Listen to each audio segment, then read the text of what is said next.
Alam mo ba? Ang misteryosong Yamashita Treasure. Alam mo ba na may sinasabing nawawalang kayamanan sa Pilipinas na tinatayang nagkakahalaga ng bilyong dolyar?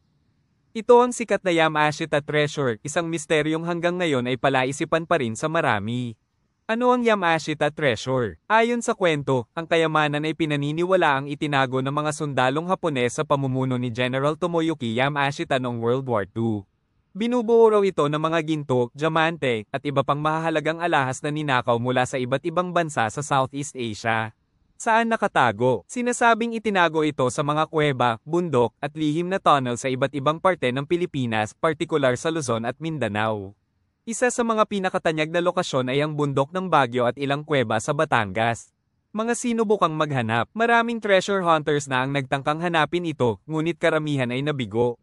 Ayon sa iba, may mga nakahanap ng bahagi ng kayamanan ngunit nananatiling lihim ang kanilang pagkakakilanlan. Conspiracy theories. May nagsasabing ang ilang bahagi ng treasure ay nakuha na ng ilang makapangyarihang tao at inilihim na lang. May iba namang naniniwalang walang katotohanan ang lahat ng ito, isang alamat lamang daw na pinapaniwalaan ng marami. Hanggang ngayon, nananatiling misteryo kung totoo nga ba ang Yamashita Treasure. Pero kung sakaling totoo nga, sino kaya ang unang makakahanap nito? Ito ang Simply Marjun Channel, ang tambayan ng mga kwentong di mo aakalain.